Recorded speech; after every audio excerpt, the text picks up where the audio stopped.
mandatarski nastop ste imeli, zelo konkretne stvari ste rekli v prvi osebi, ali ne to, kako bom naredil.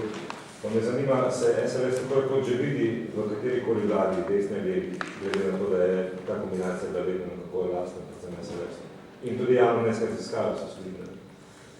V tem trenutku nas, pa ne me narobe razumeti, ne zanima niti SDS, niti Nova Jankovićeva stranka, niti SD, niti katera druga stranka. Mi imamo svojo pot, imamo svojo vizijo, imamo svojo strategijo in imamo svoj načrt dela. Naša naloga v tem času do volitev je, da prepričamo ljudi, da je to prava pot in da je to praktično edina prava pot. Jaz verjamem, da bodo tudi druge stranke imeli kaj podobnega, da je to edina prava pot, da se izkopljamo iz te krize takšno, kakšna je. Po volitvah bomo najprej videli, kakšen bo rezultat. In po tistem se bomo odločali, kaj in kako.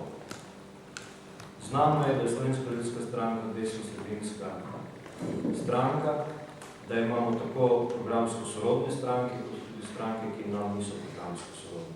Ampak zdi se mi pomembno, da v teh kriznih časih se ne delimo blokovsko, se ne enotimo blokovsko na osnovi ideoloških tem, ampak da se v prihodnje, v naslednjem mandatu, išče konsens, predvsem to, kar sem že dejal, na osnovi izzivov, ki so pred nami. Mi smo pripravljeni prevzeti odgovornost tudi za vodenje te države in smo pripravljeni sodelovati pri konstruktivnem političnem dialogu, da te probleme, pred katerimi smo, ki jih v zadnjih 3 letih pač nismo uspeli rešiti. Tu ne krivim vse, seveda, vladne koalicije, zagotovo nosi pri tem odgovornost tudi opozicija. Mi smo del svoje odgovornosti zagotovo pri tem prevzeli, ampak želim, da s konstruktivnim političnim dialogom iščemo rešitve za naprej. Torej, pri nas so odprti vse možnosti. Petra, ampak vemo pa, da recimo SDS hoče ustavne spremembe, vi pa njim niste naklonjeni. Mislite, da bi lahko našli skupni jezik? To najbolj stvar pogovorov takrat, ko se bomo odločali o tem, ali bomo v posamezno koalicijo vstopili ali ne. Slovenska ljudska stranka je neskončno mnogokrat že dejala, da ni navdušena nad neprestanim spreminjanjem ustave kot temeljnega demokratičnega dokumenta, če temu tako reče.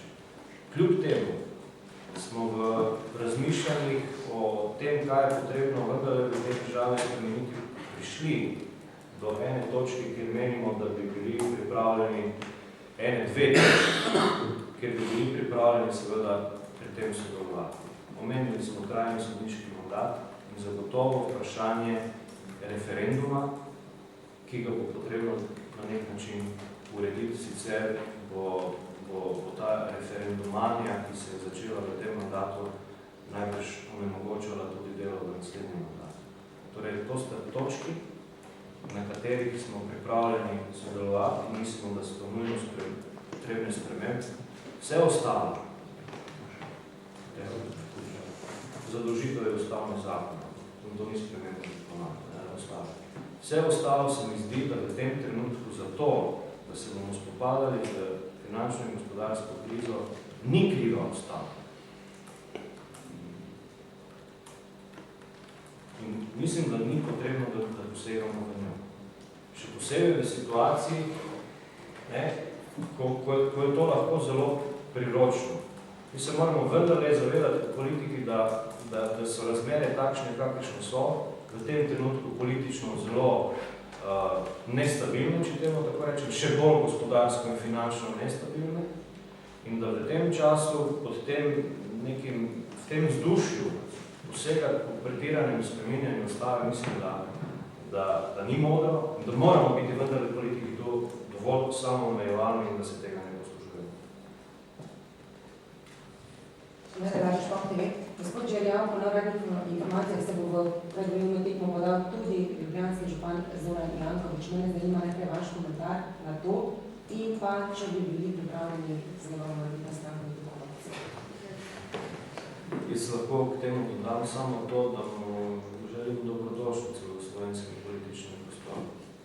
Vse ostalo pa sem že povedal. Kaj pa pojav županskega gibanja v strani potencijalno? To je na nek način podoben bazen. Vsem novim gibanjem, strankam, pobudam, ki se pojavljajo, je pač potrebno biti toliko korekten strani Slovenske ljudske stranke in želeti vse dobro, da pripravijo za sebe in seveda za nas državljane čim boljše programe, načrte dela, kot jaz temu trdim, da poskušajo ljudi pripričati v koristnost njihovega načrta dela.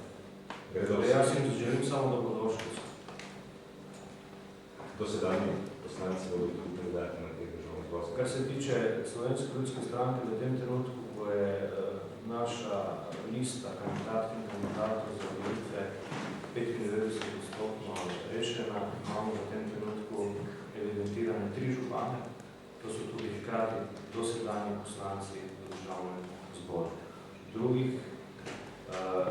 županov, naših županov Slovenske ljudske stranke v tem trenutku na listi ni. Kaže se možnost, da bi se na tej listi pojavil kakšen župan, ki pa ni član Slovenske ljudske stranke, torej neodvisni kandidat.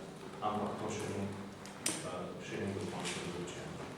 Torej, štartamo s 3 župani, morda 4. Jaz imam še 2 vprašanji. Koliko poslancev bi si želeli imeti, računate, da boste dobili? In še, ali se boste kaj povezovali, oziroma bolj vidno vlogo dali aktualnim županom, ki jih imate v tej kampanji? Vemo, da imate recimo Kanglerja pa Šrota, ki sta recimo zelo močna, ne? Koliko boste na njuno vlogo računali pri pridobivanju volivcev? Torej, kar se tiče tega slednjega vprašanja, jaz seveda računam na osnovi vzdušja, ki smo ga imeli na glavnem odboru ta teden, da se bodo vse članice in člani Slovenske ljudske stranke zelo aktivno vključili v to kampanjo. In mednje so tudi oba omenjena župana. Ne vidim razloga, da ne bi pri tej kampanji pomagala, kot sem pa dejal, pa ni načrto oziroma ni predvideno, da bi kandidirala. Kaj bo že vprašanje? Koliko poslancev? Poslancev? Ja, čim več. Tukaj prisotni gospodin in gospa so tudi kandidati. Kar se tiče članov Slovenske ljudske stranke, ja. Torej, vsi 4 kandidiramo, da. Gospod Žebolj. Gospod, to pa sem že uvodno dejal, da naši gosti, ki so nam še enkrat hvala lepa za pomoč, strokovno pomoč pri sestavi tega programa, pa niso kandidati. Pa je to mogoče vaš predlog ministerske ekipe? Ja, o tem bomo pa seveda razmišljali takrat, ko bomo se pogovarjali o tem, katera ministrstva bomo zasedali. Ta ekipa, ki je pripravljala ta program, ta načrt dela, je bistveno širša.